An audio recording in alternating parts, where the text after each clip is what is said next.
What up, dudes? It's Gaz, and welcome to the WARFRAME video. So I got some background gameplay right here. We're going to be going over the dev stream that came out yesterday, and this is going to be the final dev stream of 2020, going over the final update of 2020.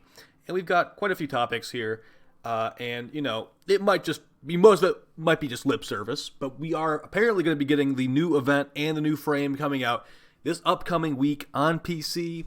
It will not be coming out this week on console. But, you know, it probably will be less buggy when it does come to console, so consider yourself lucky. Alright, so we have a bunch of stuff to go over here, and make sure you sub to this YouTube channel and hit that bell for notifications if you'd like to see when the videos go up and all that kind of stuff. I'm trying to get back on the daily uploads, guys. You know, it is hard out there sometimes, and I honestly just can't wait until 2020 is over. I'm sure a lot of you can't, including DE. So let's get into it. Alright, so DE talked about quite a few things on this dev stream today, and I'm going to be doing a quick overview. I'm not going to go over every little thing, because I think a lot of it is just more fun to see for yourself, because they showed Corpus railjack, they showed a Corpus lich fight. I think that's more fun to see for yourself for the first time personally, but we'll talk about some mechanics of these things while we're going over all these notes I got here. Speaking of Corpus liches, we'll go over some stuff with Corpus liches and Corpus railjack real quick. So here are the 4 new ephemeras coming with the Corpus liches. They did not say if there will be new elements for the lich weapons. I highly doubt it. These do not look very element focused at all, these new ephemeras. And I would say that my favorite one is the one on Mag. The one on Gauss is kind of hard to see. It's also gigantic. It's a very gigantic ephemera. I feel like they might honestly tone it down before it actually comes out, because it covers the entire screen, as you can see. The screenshot for Gauss is bigger than the other frames as well. So yeah, I think the one on Mag is my favorite. And yeah, it looks really cool. It reminds me of something from another game, honestly. And the one on Gara kind of reminds me of like a Godzilla movie for some reason, where they have like the names of all the actors and stuff in the background. So that looks pretty cool. We'll have to see how that actually goes. And then we are going to be getting some information on these Corpus. So here's some things they're changing. First off, Rebecca said Revenant 10 hopefully in February. All right, Corpus railjack and Corpus liches are coming out in 2021. Who knows when? Hopefully the first half of it. The final lich fight is actually going to be getting moved into railjack. That is including the Grenier liches and the Corpus liches. The final fight against them is apparently going to be in railjack. The briefcase gun is going to be a rocket launcher. We already knew that. If you're paying attention to like all these things, you already knew that the briefcase gun was being a rocket launcher. But you know, they confirmed it today. We saw it firing. It looks like the rounds it fires off look like penta bullets, and then they explode. And so, like I said, I'm not going to show gameplay of Corpus railjack right here, but we're going to talk about a little bit just because, yeah, we're also going to go over the command intrinsic too. So for Corpus railjack, it made it seem like there will not be an exterminate function of it, just like normal railjack with the Grenier currently, where it's like kill 50 fighters, kill 4 cruise ships. That was not in the gameplay they showed us, but that of course could have just been a very controlled setting right there where you are going to fight 50 cruise ships or whatever, in addition to whatever the other objectives are. The objectives were like disable the shield generator, destroy the robot factory, and kill the commander and stuff like that. So that's good. We'll talk about something. They did show some mobile defense in there. We'll go over mobile defense at the end of the video, because a lot of people have been complaining about mobile defense. I've been complaining about mobile defense for like over a year at this point, and I'll just give my 2 cents on it. All right, so yeah, we saw no exterminate, but you know, they totally could still have it in there. The higher ranks in the... Okay, let's go over now they show the command intrinsic afterwards. And here's how you're going to get command intrinsic minions. I'm going to call them minions. You go to Ticker, and you can buy them for money. Yes, it does look a little bit sketchy to be buying minions from Ticker. As you can also notice here, these are... that you're going to be able to buy minions from your syndicate. This is a Cephalon Suda minion right here. And... so they have different stats, as you can see. I got like level 1 in piloting, level 3 in engineering, level 2 in combat. You will be able to level up these stats, and you're also going to be able to customize their appearance and give them your primary weapons. Your primary weapons you don't currently have equipped. So what I'm thinking is I might get like 3 Kuva, because you can have up to 3 crew members if you have the command intrinsic ranked up. I'm thinking I'm going to get 3 Kuva Brahmas and have 3 crew members with Kuva Brahmas. When you get higher level in the command intrinsic, you'll also be able to use your own liches. I don't know if you'll be able to use Corpus liches. Your liches you'll be able to use as crew members here. So if you can customize the colors on your Kuva liches and give them like cyandanas and stuff like that, that's going to be awesome. if you can't color customize the Kuva liches, I might just stick with the minions you can buy from your syndicate and just make them look really cool, or whatever I think looks cool. The railjack workers can use primary kit guns, but not okay. Yeah, I don't know if they'll work with mods and Riven mods, but like I said, I might get a third Kuva Brahma or second or third Kuva Brahma to give to these liches. Some other weapons might be like the Amprex, the Ignis Ray, things that are like kind of like not too bad to get, especially if they don't scale with mods. You know, you'll decide whatever you want. If you want 3 Galaxian Vandals on your ship, like you have the Mr. Freeze squad, you can definitely do that. So I think this is pretty cool. Now, how much do you actually need your crew members to have guns and all that kind of stuff is up for question. But yeah. All right, so that's going to be basically it for the Command Intrinsic. They said they'll probably be coming out like around Corpus Railjack, hopefully. Another real quick thing is that there will be a new Requiem mod. Only one, as far as we can tell, only one new Requiem mod that comes out with Corpus Liches, and it will be like a super Requiem mod where it's like a free pass. Like say you know 2 of the 3 codes for your Lich to kill it. The super Requiem mod in that 3rd slot will give you a freebie. So we don't know too much about it, but it made it sound like there's not going to be any new Requiem relics and no new Requiem mods, as far as I could tell. So that is good for not having a very diluted relic pool. We only have 4 Requiem relics, and I'm okay with keeping it that way personally. And Steve said the new DE is going to make sure they try to release stuff they've already shown to us, and not keep it in like just being shown forever. But then he didn't say the new war directly after that, so might just be lip service. All right, so we're going to start getting to Lavos land here. I'm going to be going over Lavos' abilities, like basically all of them, and what they do. And it's a little bit complicated, so let's start with start with his passive. So this is a terrible picture, but the way I'm going to look at it like right here is this is Lavos Potion Juice passive. You can have up to 2 different flavors in your cup. Just think about it like that. You have up to 2 different flavors in your cup. Your 1 is poison or toxin flavor. Your 2 is cold flavor. Your 3 is electric flavor. And your 4 is fire flavor. So, and you can combine these flavors together. Only 2 at a time. So let's say you want to make corrosive juice. You would hold down your first ability. That will put the poison juice in the cup. Then you hold down the 3rd ability, and that puts the electric juice in the cup. Those combine together to make corrosive juice. Okay, that's half of his passive. The other half of his passive is when he picks up a energy orb, because this guy has no energy, he has cooldowns. It will make it where you get status immunity for 10 seconds. So the way I look at it is you're going to always be status immune with Lavos, which is good because we'll go over it. Lavos might potentially be one of the worst endurance frames in the game. We'll have to definitely see what happens, but let's get into it. So a lot to talk about here. So let's start with Lavos' first ability. This is the best screenshot I could find. So Lavos' first ability is going to deal base toxin, apparently. And it's going to, like I said, you can hold it down to put the poison juice in your cup. It's going to be a small AoE in front of you that scales with range. And it has an 8-second cooldown at base. This can hurt enemies with toxin damage. And it will heal you if it, I believe, either if it damages or kills them. I'm going to link the Lavos ability video in the description of the video. I didn't know if I could put that on screen without getting copyright claimed or something like that. So we're just going to play it safe. So I'm calling it Snake Slap. Snake Slap, the first ability. And I think that's a good name for an ability. They should definitely call it that. Also heal you. Honestly, the first ability seems like the worst one. But here's the thing. You need to keep the first ability because to put the poison juice in the cup, you need that first ability. So even though you probably want to subsume off the first ability because it seems like the worst one, you'll have to keep it on to get your corrosive juice or your viral juice or your gas juice if they buff gas damage back up. So it's unfortunate, but that's what it is. 8-second cooldown, like I said, and we'll talk about cooldown reduction in a little bit here. Lavos' second ability is called Vile Rush. You dash forward. It really looked like Revenant's 3rd ability, kind of, but unlike Revenant's 3rd ability, you do not become immune while rushing forward. So what you're going to do is innately it will drop ice on the ground and freeze the enemies, or rather it will cold proc them. It doesn't freeze them yet. With a 100% status chance on the in the vials. So this is probably going to be one of his best abilities. This is also the ability you can subsume onto other frames here. And it seems like it'll just make them do cold when he goes to other frames. But so yeah, let's look at it. So you get the corrosive juice. You put it on here. You have corrosive and cold juice, and you're guaranteed proccing corrosive and cold on the enemies.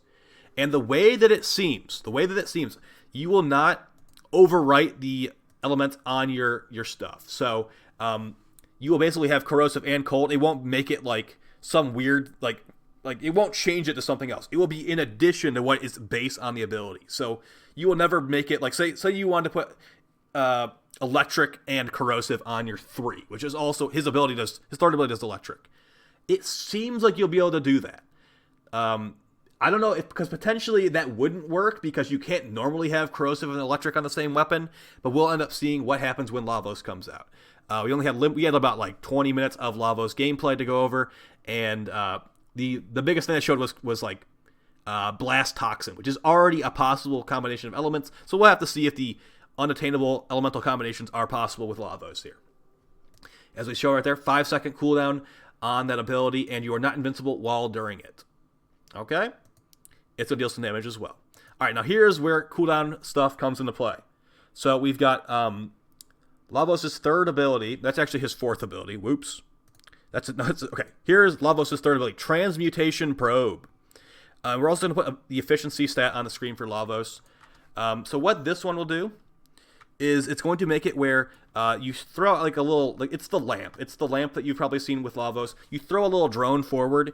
Every enemy it hits will reduce the cooldowns of your other abilities. It will not reduce the cooldown of this ability per enemy's hit.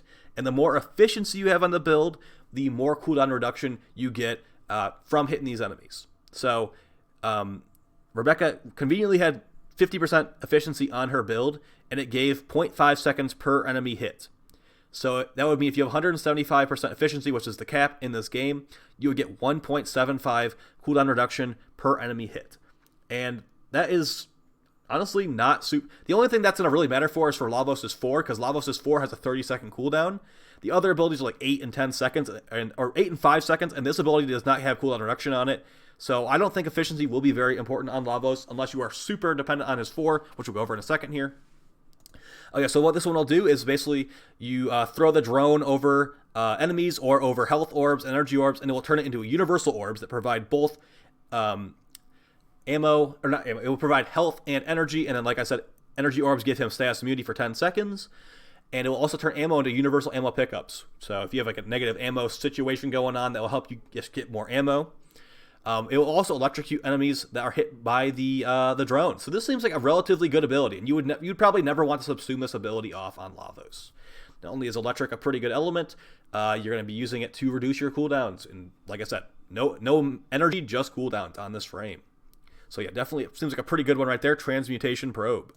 Let's go over the 4th ability, the final ability here.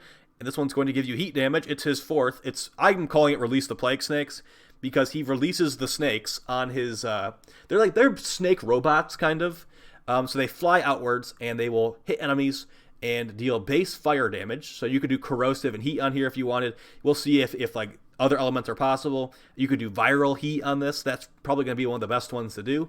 The snakes will travel out, and they have condition overload for the enemies, how many procs enemies have.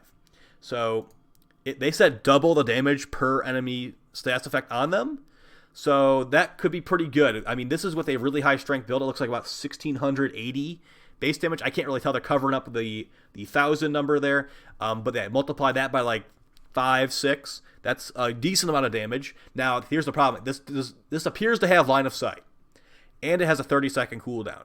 So that might put a damper on things for Lavos, but then again, if it's doing viral and heat, maybe it doesn't really matter that much, especially since they'll be all procced up with your other stuff potentially. So yeah, the fact that that's line of sight though it will probably just kill Lavos' DPS potential, to be honest.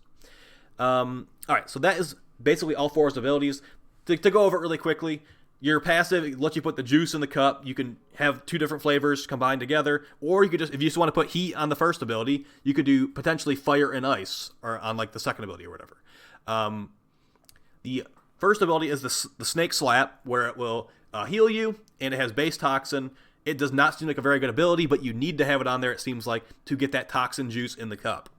The second ability is the rush forward, where you're not invincible. Drops those 100% status vials on the ground, and it will potentially let you debuff enemies, although you will most likely die a bunch in that second ability is my prediction. The third one's the electric drone you throw out, gives you cooldown reduction, shocks enemies, and potentially could be Lavos' best ability, honestly. And then you cannot reduce the cooldown of that ability through any means, it seems like. Then the fourth ability is release the plague drones, the plague snakes. The damage of the ability has built-in condition overload and appears to be line of sight with very slow travel time. All right. And that's basically it for the dev stream, guys. Oh, wait, no, there's the Necramech event. Okay, so there's the Necramech event. It's basically going to be the Scarlet Spear, all the Scarlet Spear rewards, plus some new Necramech stuff. And the missions are going to require a Necramech. It's going to be like a sentient event where you're fighting sentients with a Necramech, it seems like. And there's like a huge field where you cannot use a Warframe in that area. So you need a Necramech for this, guys. It's going to have all the arcanes from the Scarlet Spear. We don't know exactly how the prices are going to work. Here's another screenshot of what we saw. We don't know if how much of this currency we'll be getting for these Necramechs from this Necramech event. But here's where you get Lavos as well. So it's like 1,000 phasic cells per Lavos piece, and then the blueprint costs 1,500, and the arcanes were costing like 300, 400, stuff like that. So if you want to get all this stuff, and I didn't even show Lavos' shotgun. Lavos also has a signature glaive crit shotgun, which has very high stats, and right there is the face of someone contemplating a nasty nerf. So this is like a crit shotgun, and the secondary fire fires off a glaive. So it seems really, really good. I wouldn't expect it to last very long. As you can see, 0% damage fall off, 6 meter range. Yeah, I honestly could have just not shown that one because it's just like a nerf before it even comes out. Overall, I think this is going to be a pretty decent update. I wish we had more updates like this over the course of the year. But the thing is, like, the Necramech being required is kind of lame, honestly. At least we're getting some new Necramech mods right here. If you are going to build a Necramech, I say definitely build Void Rig. Don't build Bone Widow. I feel like they've just given up on making Bone Widow good at this point. They straight up said Bone Widow will not do as much damage as Void Rig, because Bone Widow can move around with the sword, and Void Rig has to stand still. So, if you want to build it for Mastery, I guess, this update will also let you have Necramechs in normal missions, so you can go to Hydron and have like a Saren level up your Necramech, or wherever else you want to go to level up your Necramech.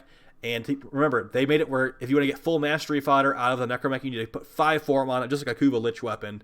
There's that.